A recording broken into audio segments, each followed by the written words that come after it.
project schedules often erode from the inside. They fail when known risks sit in status reports for weeks before anyone treats them as a threat. Take a look at this timeline.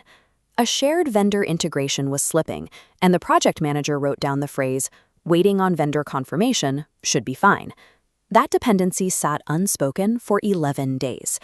The data shows the result of that 11-day silence: a 47-day schedule slip and 3 downstream workstreams forced to rework their entire plans. The Anchor framework is a series of 6 habits designed to surface these dependencies before they derail a project. This system ensures that every risk is identified, owned, and escalated the moment it appears, rather than waiting for a confirmed failure. Step 1 is to open your current project schedule and set aside the standard internal task assignments. Scan the plan specifically for every cross-team handoff and external vendor integration.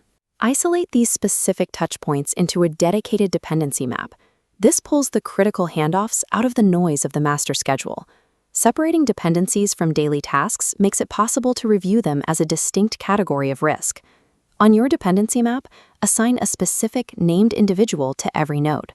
You must distinguish between the task owner, the person doing the work, and the risk owner. The risk owner's only responsibility is to monitor for early warning signs of delay from the external party.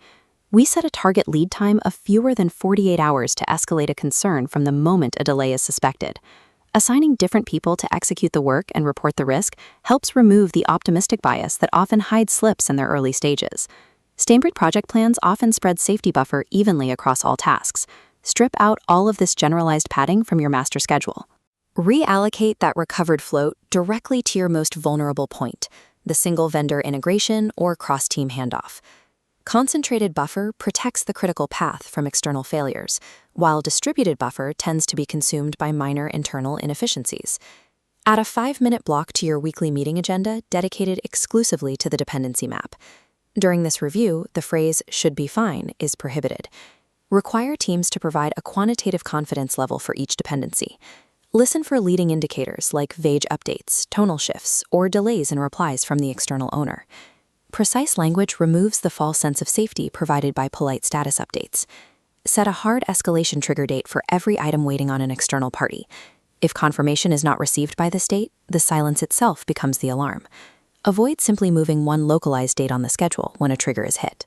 You must resequence the entire downstream chain to reflect the new reality of the project. A broken dependency affects every subsequent task.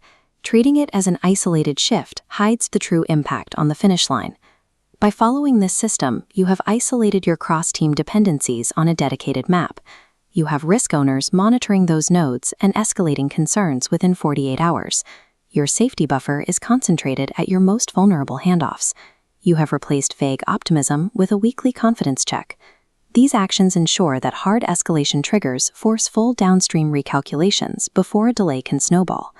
Regular monthly maintenance is required to prevent dependencies from slipping back into silence. This methodical approach ensures that even when dependencies break, the schedule remains accurate and under control.